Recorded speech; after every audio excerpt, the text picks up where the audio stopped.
scariest are aliens. Because fear of the unknown. Alien 1 movie. Oh my Alien God. 1 was like, that to me is the scariest scary movie ever. That movie was terrifying. Is it Close Encounters of the Fourth Kind that takes place in Alaska? Where they combine the actual footage of the woman's real therapy sessions and stuff?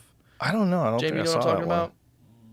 Close Encounters of the Fourth Kind? It's third or fourth kind. Which one's the original movie? Third kind. So this one's fourth kind. I'm almost certain. Probably wrong. I never heard of it. It's a really good movie. There's a woman up in I want to say Juneau, or no. What's the Nome, Alaska?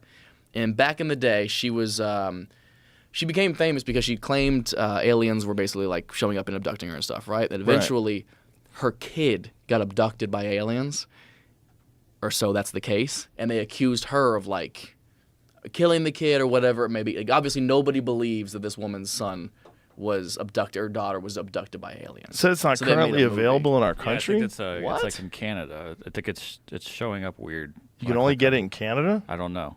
Go down to the what? That's strange.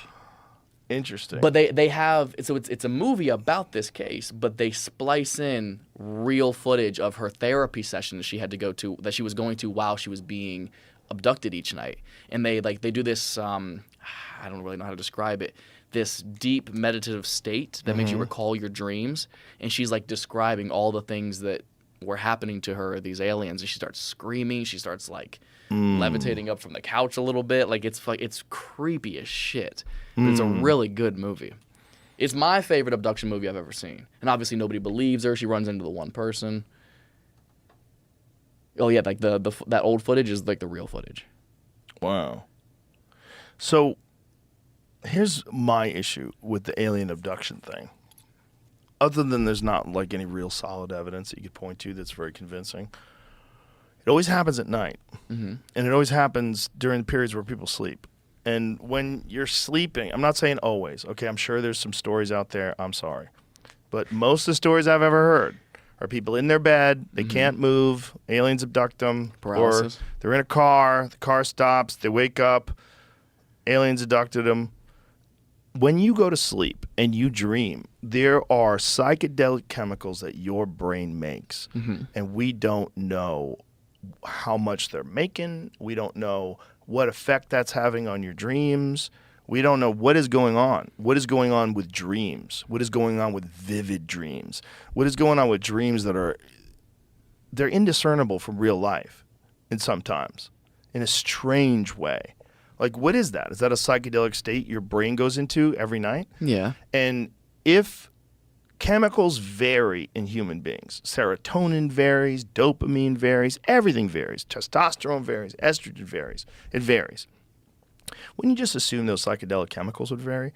And wouldn't you just assume that sometimes maybe even people are in very agitated, anxiety-ridden states, high cortisol levels, perhaps maybe those chemicals are coming out in an abundance too. Now, So if it's a you're spike in it, lying yeah. in bed and you're having an insanely vivid and terrifying interaction with aliens every night, because your brain is just dumping psychedelics into you. And this is your big fear. So you're going to get abducted by aliens again. And then there they are again, leaning over your bed and they're reaching for you. And Constant you're like, paranoia. and then here's the mind fuck of all mind fucks. Maybe psychedelics are a gateway to some other reality, some other dimension that's accessible by these creatures. I like this. And that when you are getting abducted, you really are getting abducted. Like whatever your being is or your spirit or whatever is you is getting, you're interacting with these things. And it feels real because it is real. And because we're thinking about the ability to come in contact with other life forms as being a physical thing. It might be that there's a chemical gateway in your mind that when breached, you enter into a dimension where physical bodies don't exist anymore and everything moves in this constant soup of geometric patterns. And that whatever your consciousness is, whatever your soul is decoupled from the body and thrown into this realm. I imagine that's probably what happens at death. It probably is what happens with death.